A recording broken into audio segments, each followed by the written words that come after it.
finally Mortal Kombat came out, 2021, of course. 95 already was here. Yes. And it was good. It was good. For what it was good. It was good. So, yeah. It was. Whoever wants to get started, we can definitely tackle the good, bad, and overall, if you want to do it that way. Whichever. I know you were doing it a certain way, Bill, when you were reviewing, so I'll follow your lead. Yeah. So my biggest takeaway with this is that it is a very good movie without being a very good video game movie. What I mean by that is that you don't need to know a whole lot about the Mortal Kombat lore going into it. Right.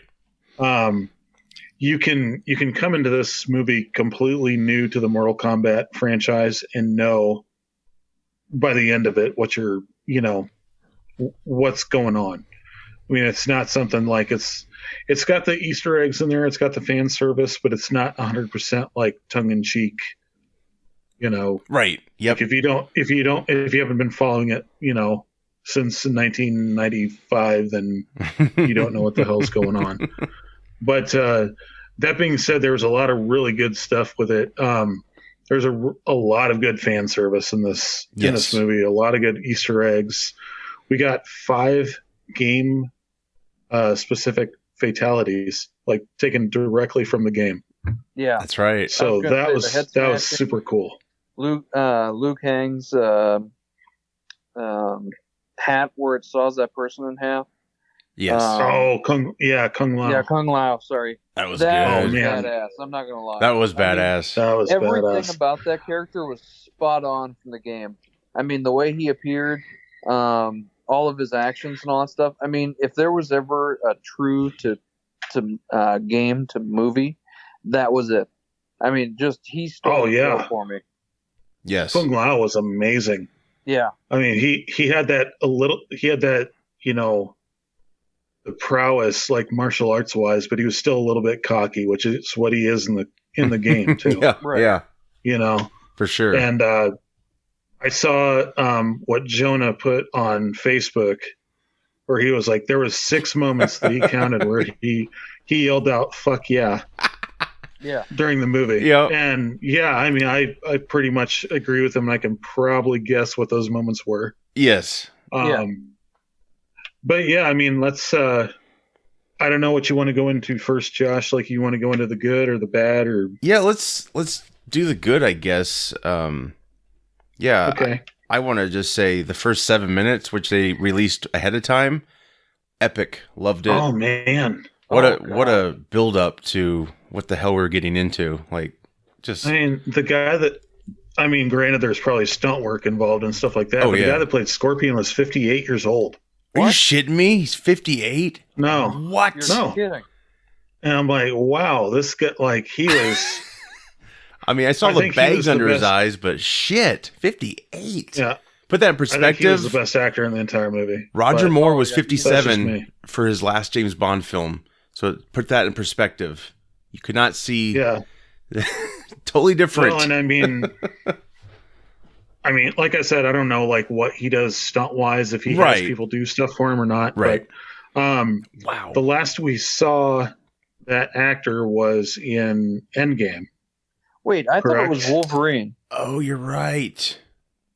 Was he the one that was in Endgame that was fighting Ronin / Hawkeye? I think he was. He's familiar to me, so I know he's done other things. And forgive me, I should know, but he's definitely well known in his community, his fan community. Right. Oh yeah. I mean, both those guys are like really good martial artists, I think, and yeah, I know when I watched like the behind the making of, they definitely wanted to capture. They wanted the fight sequences to be genuine in this film, and I think they pulled it off. It's well, and the guy that got to play Sub-Zero was spot on too. Oh man, I mean, definitely. Jesus, he was really good. Scary. Yeah. I mean, it was. I mean, the ones in '95 were, I think, scary too. But yeah, this guy definitely had a presence. Like, holy shit! Like, just like I said, the first 7 minutes, like, woof, this guy is no good. And the thing was too, like with the game itself, there wasn't a whole lot of backstory, but the backstory that there was present in the game was around Sub-Zero and the Scorpion. Yeah, Which weren't is they what it needed brothers? to be. Were they- So they were from rival clans. oh, And okay, that's right. Sub-Zero's clan basically wiped out Scorpion's clan. Ah, okay. Like they kind of fleshed it out a little bit more in the 2011 game when they like kind of did a soft reboot. Right. You Yep. kind of fleshed it out a little bit more, but like it was essentially like there were two rival clans, and Sub-Zero ended up, murdering Scorpion's clan and his family, and he wanted to take vengeance. So he made a deal with the devil basically to come back as a revenant or spirit or whatever you want to call it. So yeah, that retcon was introduced in this film then. Yeah, I mean, well, that's been part of the lore since the first Mortal Kombat game. Oh, all right, cool. So it's just been kind of slowly expanded on with different games and things like Sure. that. But yeah, I thought like that was my main selling point was I wanted to see that rivalry like in film, and I thought it was really good. Oh, it was for sure. Yeah, I mean, just even the effects, like from the very start of the movie, when you see him like kind of forming the frost on his hands and stuff like that, it was like, it looked, it wasn't like cheap, no, Power Rangers CGI. It looked Not like at it all. was actual, like genuine, icicles forming on his skin. Yeah, So I mean, it's pretty cool. they put money in this. Special effects looked incredible, like realistic as hell. And Kano, he was great. Oh man, Kano stole the show. He did, and with there's this. funny memes like- all over the internet. Kano to me was like kind of what Deadpool was. What Deadpool would be if he was in an X-Men movie. Oh, sure. Like I Yep. think, I think like just the little quips and stuff like that, and just the little one-liners, and they made him very close to his character in the game. I kind of miss Just him being that built. cocky, like Yeah. Yeah, it's true. yeah. It's just his I mean, physique, but the guy, he made up for it with, like, he was great. He was fantastic. Yeah. And their powers, I mean- like, that was interesting how he got his powers after learning, studying it. And it wasn't just something he had. Of course, off camera, he could have discovered that. Well, it was more like hardware with the 95 version and probably the original version of Kano, right? With the eye. Yeah, it was actually like a cybernetic Yes. implant. Yes. And I think it wasn't until Mortal Kombat 3, like the game, where he actually was able to shoot lasers out of it or whatever. Oh, okay. Sure. But yeah, I don't know. The whole unlocking your freaking superpowers or whatever, that felt a little weird to me. I mean, it was good and bad. Yeah. It at least explained things a little bit. Well, yeah, I they mean, do it. It made sense from a standpoint of like, just having these random regular people like shooting fireballs and stuff. Like, Yeah. you can't just throw that in there and be like, oh, I've been doing this since I was a kid. Oh, Right. I'm the Mortal Kombat version of an X-Man. Well, and it connects well with the first 7 minutes too. Like you kind of get like how they got their powers in a way. It's probably a little different, but like Yeah. the lore they established. You have this symbol on you. You have to study and master your ability, whatever it is.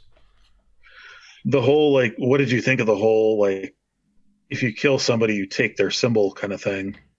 Is that a brand new thing in the lore? Do you know? Or? That's I mean, that's nothing that's been in the game. Like it was as far as I'm basically, aware of. obviously we're spoiling here, and I'm sure a lot of people have seen this, and I'll warn in the spoiler notes. Yeah, spoiler alert. But Sorry. they're like Sonya Blade.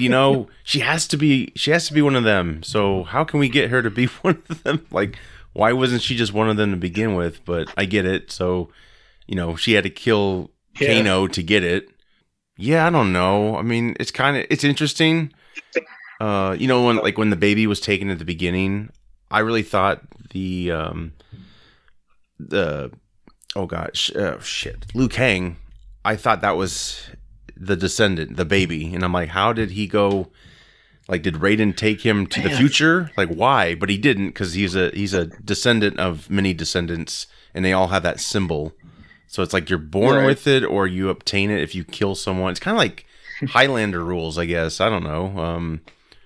Yeah, I don't know. It's interesting. Yeah, I don't know. I don't know how I feel about that, because yeah, you were just fighters before, weren't you? Without any calling card or whatever. Yeah, like does. Yeah, I mean the fighters are all like hand selected by the person in charge of their realm, which in this case would have been Raiden. Right. So he didn't select them. It was just something else, right? It was just kind of like, oh, you have this symbol, cool. You can be with the cool kids. It's like, what's Raiden do then? Nothing. He doesn't do anything. No. I did appreciate his eyes always glowed. Like, I like that shit. I hate. Oh, that was.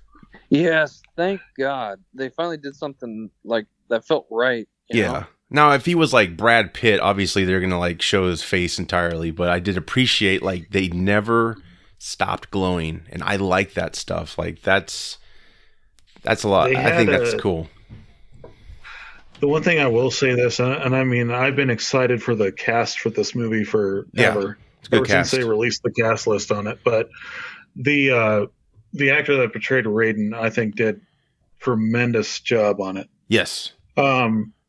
He wasn't just like this goofy character like Christopher Lambert's Raiden. Yeah. You know what I mean? He was like, he had this air about him that you knew he was secretly a badass, but he's kind of staying on the sidelines and letting people kind of develop themselves. Right. So, I mean, that was cool. I love that. And the one thing that I love that they did with this movie, and they didn't even have an actor behind it, was Goro. Yeah, that was cool. Did you like that? I loved Goro. I mean, in the 95 movie they did, it was a puppet. Yeah. Basically. Yeah. I mean, which you could very well tell. It looked like something out of Jim Henson's Creature Show. Yeah. But, well, they were supposed to show more of that fight, and the puppet broke or something. It couldn't work. So that's why it was so quickly done with.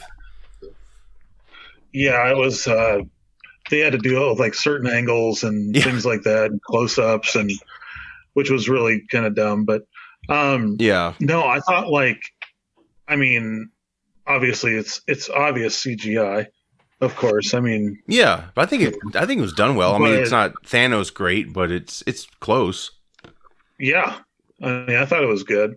I kind of like there were some points where I was kind of like, that was the fight. That's it, kind of thing. Where it's like, there's no real tournament with it, which kind of is okay. I mean, it's kind of like Street Fighter. Like, how do you make a movie out of that? Yeah. I mean, when there's no like story behind it, and it's just like a bunch of people fighting, so you have to kind of like give them a reason to fight, I guess. But I get that. Yeah, the lack of tournament was kind of odd. I like the Goro fight. It was, I mean, Goro's supposed to be this intimidating, like scary character, and I think they did that really well. Mm-hmm. Yeah. Where he was almost kind of like the Predator, you know what I mean? Like stalking Cole Young and stuff like that. I think that was kind of cool. I was afraid for Liu Kang's family. Like that was very effective, him having a wife and child, because I was like, oh shit, they're going to die or she's going to die, something. Yeah. So you did feel that urgency, like he wanted to protect them. And then when he went back, I was like, that's not a good idea. But I mean, really, like with his, I don't know. I'm going to say this right now because I love this movie. I'm like 99% in love with this movie. Yeah. There's two things I absolutely did not love about it, and one of them was Cole Young. I was not a fan of Cole Young. He was the main character in the movie. Oh, where they kind of made him feel like a descendant of Scorpion? I thought that when he got his powers that he was going to be Baraka. With the I mixed it up with I thought that was Liu Kang. I forgot. That's not Liu Kang. Sorry. I mean, That's why. yeah, like he's this, he's going through this huge conflict the entire movie, and when he finally gets his powers, he is Wish.com Colossus. Well, I mean, has Yeah. there ever been I don't think I've ever seen his character in the game before, or has there been? No, he was totally new to the movie. Oh, really? Which, I didn't know that. I guess the way I kind of look at it too is I kind of went, I was like, when I left the movie, I was like, I really didn't like him. I really didn't like his getting bronze skin and like basically being a ripoff of Black Panther. Yeah. But then I like started thinking about it. I was like, you know what? He's actually the player. Like that's the character he is in the game. Oh yeah. Like he's the play. He's like the guy that was just thrown in the middle of this tournament, and he's like, all these other people are established, and he's like trying to figure out what the hell's going on. Well, and he's a quitter So I guess, to begin with. Like, yeah, when he just give up, right? So it was like a testament, like, hey, you got to change your ways. You're destined for this, and then he gets his powers.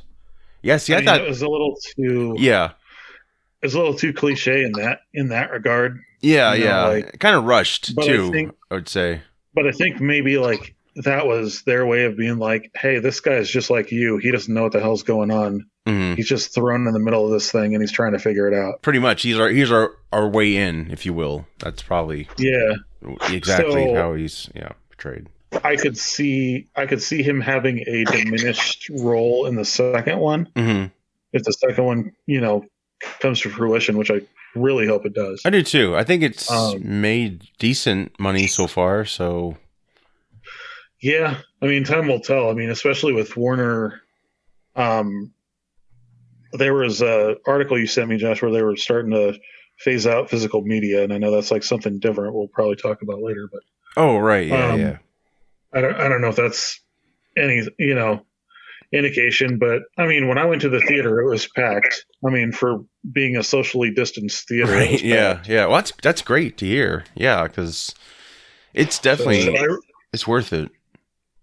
I really hope it develops a sequel, and I mean, really, I think with this being such fan service and with it being so true to the game and to the lore of Mortal Kombat, like I think we almost have the Snyder Cut to thank for that. Yeah. Because it shows what can happen when a producer is, I mean, James Wan is a huge fan of Mortal Kombat. Like it shows what happens when you've got somebody who's passionate about it and who doesn't have the studio breathing down their neck to add more and more and more. Exactly. It's just like Jon Favreau with The Mandalorian. Mm-hmm. Like he loves the Star Wars property, and it shows in his work, and I think it showed in this. Yeah. That being said, though, I did not like Shang Tsung. Yeah, he was kind of weak, wasn't he? Really? Even though he was the same guy who was in Star Wars? He was, what was it? He was the guy that was in The Dark Knight. Yes. Yep. I think aside from the fact that he was just like, he had just really like cheesy dialogue. And he wasn't really menacing much to me. He wasn't. He wasn't intimidating. He didn't really, strike me as like this powerful force. And not only that, but it looked like he had just gotten done eating like a whole bag of black licorice or something, because his lips were like all stained and weird. And yeah. Just like, so it was just kind of like, okay. That's a deleted scene. Like, I don't know. Like I think he would have made a good young Shang Tsung for the second movie. Mm-hmm. I think for the first one, because like the first, in the first game, Shang Tsung's this old guy. He looks like the master from Kill Bill. He's like, got the whole Fu Manchu and all that stuff. Like, I almost wish they would have recast Hiroyuki. Yeah, the original from 95. Yeah. And just put him like in an old wig and a Fu Manchu and been like, hey, I'm the old Shang Tsung, Should just make him himself. Would have reused him, but yeah. But I wasn't crazy about him, but that was a very like I don't think I had any real problems with this movie. They were all just from a fan standpoint. I can sit here and nitpick it Yeah, sure, to sure. death, Yeah, like the little things that I didn't like. yeah, But there wasn't any big thing that was like, God, this movie sucks. You know yeah. what I mean? No, yeah. Because, I liked it. I'm um, almost to like loving it level. Just there was just a few things I thought some parts were a little choppy. I didn't like the beginning text because I thought it destroyed the build up slash reveal. That we eventually got with Sonya Blade. Like I think we could have done without that. I think they could have cut that out and been perfectly fine. And then Yeah. we would have like caught up to it when we finally met Sonya. Yeah, that's like the first thing I didn't like for sure. I was just like, that's too much right now. We just got this lovely appetizer. Let's just go into the meal and not the dessert or whatever, however you want to say it. But, it just felt like this is a lot to take in, Like we just watched these two dudes fight and now all of a sudden like, here you go. Like, what? Just let us discover this, gradually. Because, yeah, there's no tournament in it, which was, I mean, it's fine.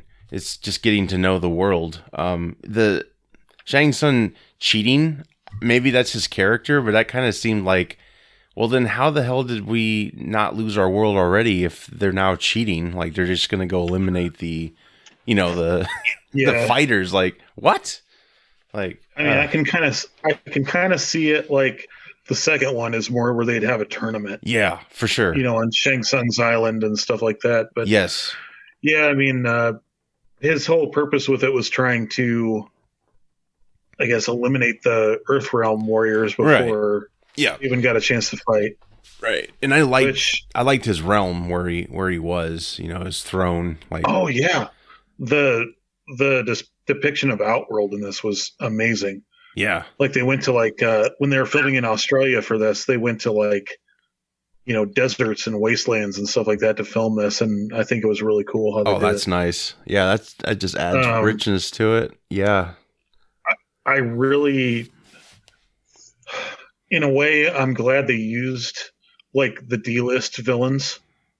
Oh sure, yeah, yeah, right. And obviously, then just kill all the cool people. But like Natara, Reiko, they're like two villains from like the lowest rated received Mortal Kombat games in the world. Right. And then they have Reptile in the movie, which looks like, Reese Ifan's lizard from Amazing Spider-Man. Oh yeah. Yep. Like it didn't feel like a Reptile to me. I get it. He's like a Saurian kind of character, but they couldn't have just put him in his ninja outfit. I know he's not technically a ninja like the rest of them are, but like Sub-Zero and Scorpion, but you know what I mean? Right. Yeah. I was kind of like, that was Reptile. Okay. Yeah. I would have preferred him in a ninja or I don't know, maybe, I don't know. The most interesting thing about the film, and I didn't hate the film at all. I want more, actually. I want a lot more. They did set up a lot of cool things. Just a few things I was just kind of like, let's not rush this. It's okay. Let's take our time, especially because there's no tournament in the film. But yeah, Sub-Zero versus Scorpion, like the beginning and ending fights, like amazing. And yeah, if you would have had Reptile as someone similar, like that would be even better. Like shit, that would have been cool. But yeah. Well, I mean, I could see them with this movie taking kind of a similar stance that Jon Favreau did to Iron Man 1. Mm-hmm. Where you can't just, it's kind of like with Star Wars. You can't have the Emperor in the first episode. Mm-hmm. Like you've got to build up to him. You know what I mean? Yeah. And this was a very good build up. This was a very good build up film. This got you invested in the characters. It got you, interested in the world they built. Yes. And left you wanting more. So now we're all going to be sitting here going like, God, I hope a sequel gets made and it's not rushed and doesn't have the studio involved in it. I know that it just continues the momentum they built with this. I hope so too. From the standpoint of the Mortal Kombat franchise, I think it's a very good way to introduce people into it. Yeah, for sure. And it's probably, it's made by a fan. And yeah, I love the ending, how they kind of gave you the old music, but it's a little different, So I miss that music. That's so So good. But yeah, it would be very jarring to actually have its original sound, in this type of toned film. Oh, that's I think the ultimate like fan, geek out moment for me was when Scorpion first appears and they do the like first chord of that song, like dun dun dun dun dun, dun. Yeah. And he's like, "Get over here!" Like, Yes. I was just like, "Fuck yeah, go!" Yeah. It was awesome. Oh yeah. But yeah, it was. I mean, Sub-Zero dying wasn't that shocking to me because he dies. I mean, canonically in the games, Bihan dies in the first game. Yeah. Anyway, and then comes back as Noob Saibot. So I'm kind of like when Shang Tsung said that whole thing of like death is only the beginning and yes, blah blah blah. It's kind of like, and then he like did his little shadow thing and pulled everybody back to Outworld or whatever. It's like, oh, okay, is he gonna like resurrect them or what? Yeah, like we'll get Kano again, maybe. Yeah. Hey, I want more Kano. That'd be cool. We can do without Reiko and Natara. I was super excited that they brought Kabal into this movie, though. Yeah. He's, I think behind Scorpion and Sub-Zero, Kabal is one of my favorite characters in the series. And which one was that? I'm sorry, I don't. He was the guy with like kind of the gas mask and the hook swords. Oh, I love that guy. Yeah. Liu Kang. Yes. Like he was a really cool character in the game, and I really like that they talked about him in Annihilation, but they actually showed him in this movie. I'm like, yes, finally. But yeah, I mean, from a fan standpoint, I could nitpick about a couple things. Like Liu Kang was just kind of a background character. Yeah. Whereas he's like the main character of the game. He didn't have the same presence as the original Liu Kang. He just didn't have that. Oh God, no. He was another meme they have out there. You should check it out. Yeah, that one is. Oh my God. It's a Captain America comparison to John Walker. He was not Robin Shao, that's for sure. But he was still okay. He was just kind of weird. Yeah. But I really like the tease at the end with Johnny Cage. Yes. Like, is that really sequel baiting worthy? Oh yeah, I guess. Yeah. I don't know. I mean, like in the newer games, like Johnny Cage takes more of a central role. Right. Does he? But I've never been a fan of Johnny Cage. Really? Like, when you've got like badass characters like Scorpion and Sub-Zero, a guy who's like basically Jean-Claude Van Damme doesn't really appeal to you too much. But, I mean, it was nice that they had him that they teased him at the end, because it's kind of like, oh hey Johnny, but I'd much rather they showed like Shao Kahn at the end or something. I don't know. Right. I mean, it's a good thing for the newer fan base, I guess. Yeah. Because like Johnny Cage is like kind of an over the top personality, so he would kind of be like the next movie's Kano. Oh sure, yeah, yep. Over the top, like out there personality kind of thing. But well, I think Mortal Kombat itself, I read this today, and I probably didn't like remember all of it, but I think the game series was based off of Bloodsport, and Johnny Cage is loosely Jean-Claude Van Damme, basically. So that's the right comparison there. So yeah, it was created that way, but yeah, maybe they could have had him walk to the movie set or something. I don't know, and maybe just see his back in the chair. But yeah, I get it. I love Johnny Cage in the '95 film. I thought that was really effective. But yeah, I mean, Lyndon. There was one thing that confused me about this. That Lyndon Ashby, the guy who played Johnny Cage in the original Mortal Kombat, I think he was supposed to have a role in this movie, and I don't remember seeing him in it. Oh, okay. So I don't know if that got cut or if that'd be like a director's cut kind of thing or something like that. Yeah, maybe. Maybe he's the manager of Johnny Cage or something. That would be kind of funny. But. So yeah, but I didn't remember seeing him in it. But that was the only thing I was kind of like looking out for. I'm like, where is he? Yeah. And who are you going to cast? Like, I guess you could do an unknown still. It keeps the budget down, and Yeah. I don't know. Or who would you? I guess Yeah. fantasy casting. What do you think of for Johnny Cage now? Gosh, I would almost. I would stick with the. I would stick with the Power Rangers casting that they did for Liu Kang. And I would cast the guy who played the Red Ranger in the 2017 Power Rangers. Oh, yeah. Stranger Things as well. He also played in Stranger Things. I can't think of the guy's name off the top of my head. I can't either. But he's if I know what you're talking about. He's kind of got that like pretty boy look to him, and I think he could pull off like a cocky asshole kind of thing. Right.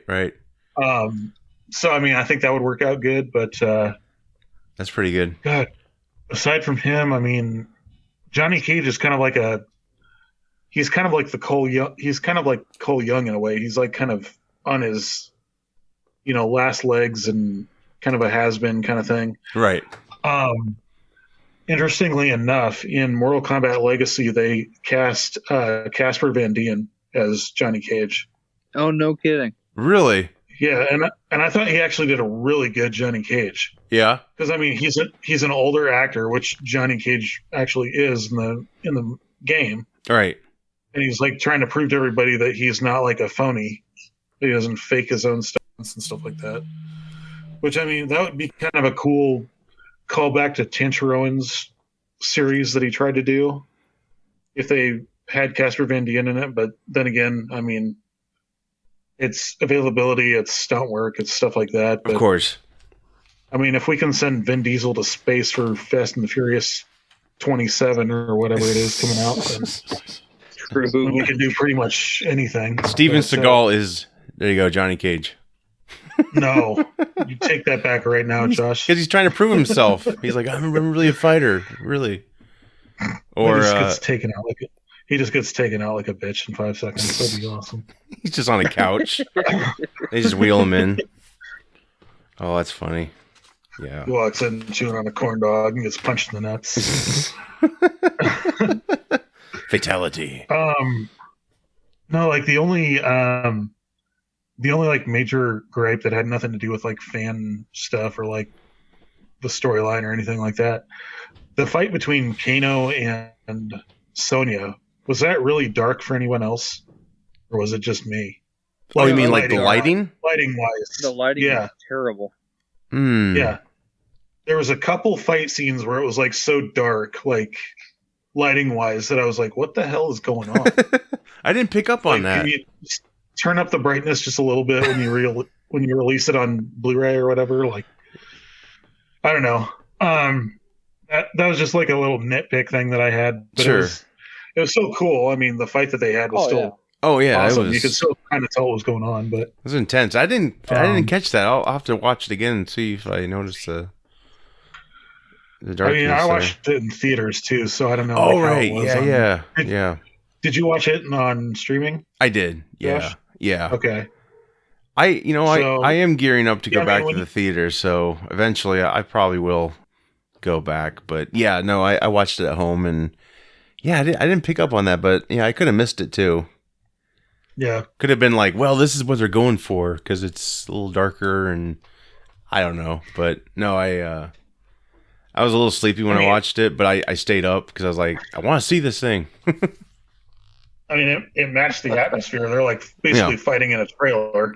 Yeah. So it felt like a really claustrophobic fight, but at the same time, I just kind of wish I would have been able to see it a little bit more. But sure.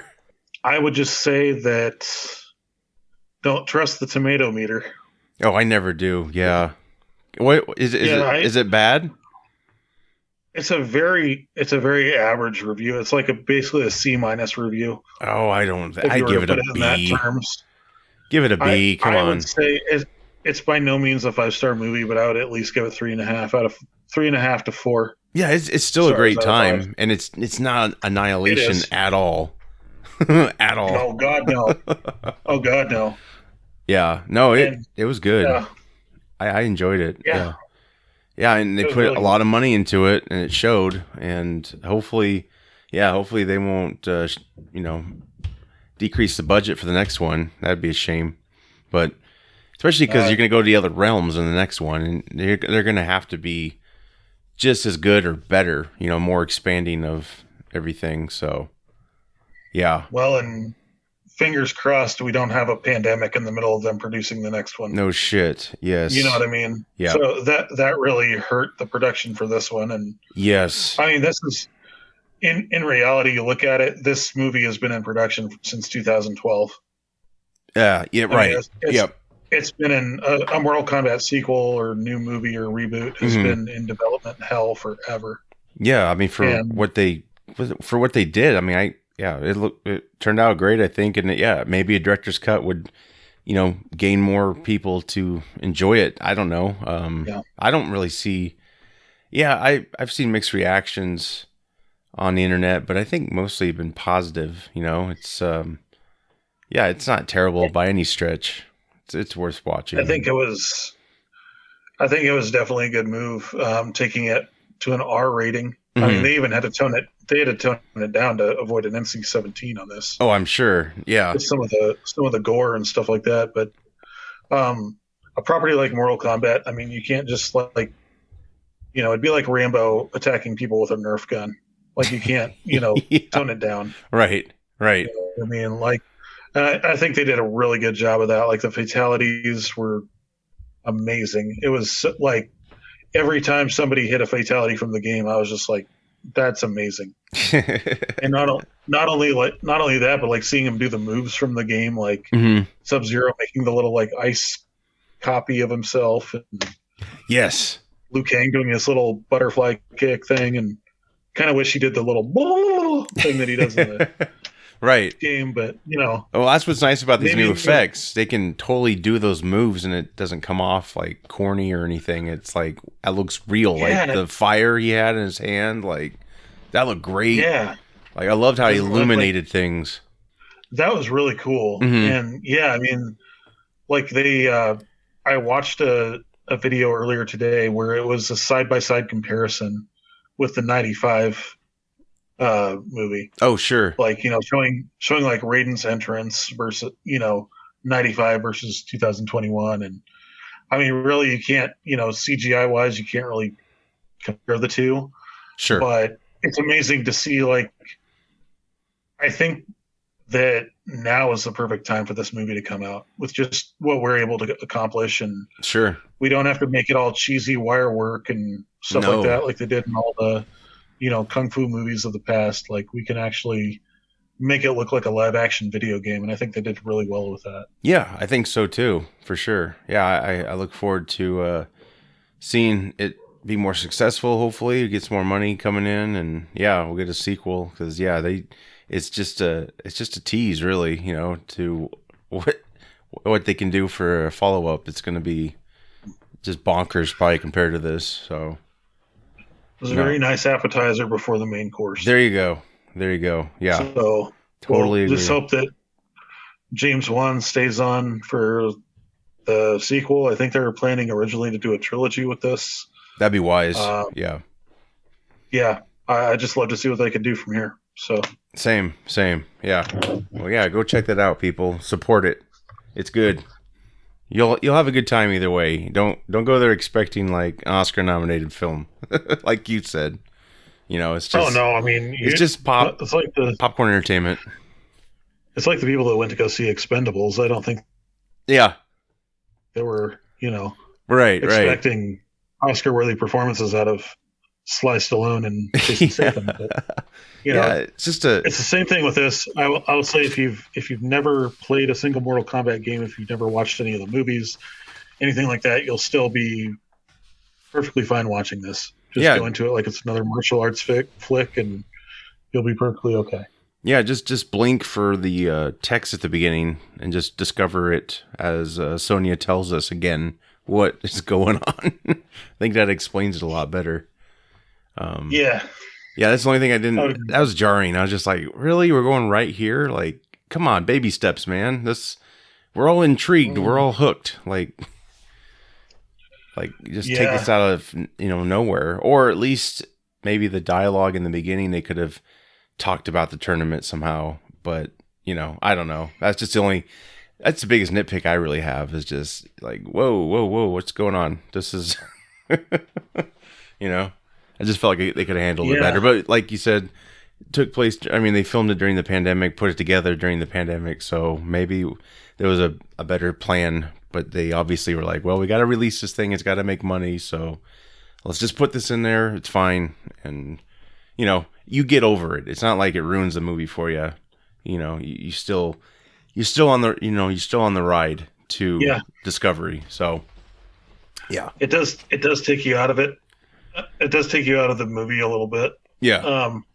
Especially right after seeing the opening scene with Scorpion and Sub-Zero. It does take you out of the movie, but I mean, it's 10 seconds of the movie 10 seconds out of a 2-hour plus movie that really I think is pretty well done.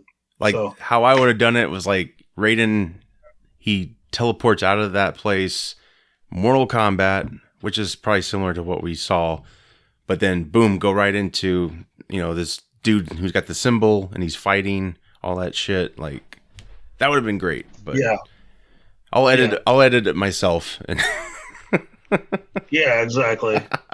Just hit the 10-second forward button on your there you go on your Roku remote or whatever you got. Right. Call it good. Yes. It's a popcorn minute. Just have a little snack and exactly tune right back in. So yeah, that's good stuff. I'm gonna see that again because it'll leave HBO Max very soon. But of course the theater will be there for a bit, I hope. And Warner Brothers really, I think, delivering some good popcorn flicks. You got Kong versus Godzilla. Like those get people to the theaters, and I know that one's made a lot of money, and they haven't even gone overseas yet, at least to like China. So I'm sure these two films are going to be like very successful over there. So let's hope. Oh yeah, there's a huge fan base for Mortal Kombat in Asia alone. Sure. So I think like Japan, China, stuff like that. If markets like that, it's going to do really well. Absolutely. So